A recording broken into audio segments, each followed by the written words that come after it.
Hello বন্ধুরা, তোমরা সবাই কেমন আছো? আশা করছি ভালো আছো, আর আমরাও ভালো আছি। তো আমরা যাচ্ছি এক দাদাভাইয়ের বাড়িতে। আর দেখতে পাচ্ছ এখানে আমাদের উজান সোনা আছে, উজান সোনার বাবাও দাঁড়িয়ে আছে।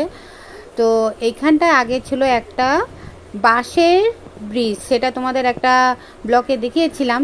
তো এখন সেই ব্রিজটা নেই এখানে। এখন পার হতে গেলে কিসে চড়তে হবে আমাদের? ওই যে দেখতে পাচ্ছ নৌকোর মতন একটা জিনিস, এটা কিন্তু আসলে নৌকো না, এটা হচ্ছে যে মাছের যে কার্টুন হয়, মাছের কার্টুন দিয়ে একটা ভেলা সাজিয়েছে। তো এটাতে করে হচ্ছে ওই পাড়ার লোক আর এই পাড়ে আসে, এই পাড়ার লোক ওই পাড়ে চলে যায়। এটা হচ্ছে নদীটার পাড়ে, ওই পাশে ছোট্ট একটা গ্রাম, বেশি বড় না, এই কয়েকটা বাড়ি আছে। আর মেন রাস্তা তো এই পাশে। তো দেখতে পাচ্ছ কত কষ্ট করে আসতে হচ্ছে। তো যাই হোক, আমরা এটাতে করে ওই পারেই যাব, কারণ আমাদের যেতেই হবে।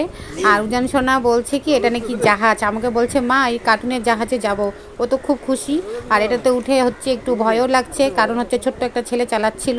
তো আমিও বসে পড়েছি, আর হচ্ছে উজান সোনাও বসে পড়েছে। আর দেখতে পাচ্ছ আমার বর্মশাও বসে পড়েছে। কেন বলছে যে দাঁড়িয়ে দাঁড়িয়ে যাওয়া যাবে না, যেহেতু জল নেই বেশি, পড়ে গেলেও কিচ্ছু হবে না। কিন্তু কি করব বলো, নতুন জামা কাপড় পরেছি, পরে গেলে আবার কোথায় চেঞ্জ করব, তার জন্য আমরা বসে পড়েছি।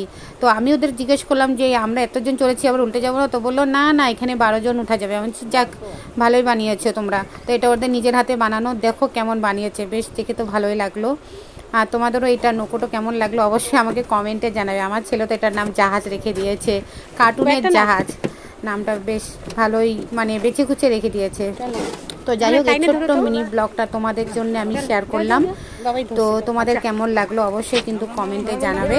আর উজান সোনা তো পরের বারে আসার সময় বলছিল যে এটাতে আমি আবার পার হবো। আমি এটাতেই তো পার হতে হবে, আর কি করব। তো যাই হোক, চলো সবাই।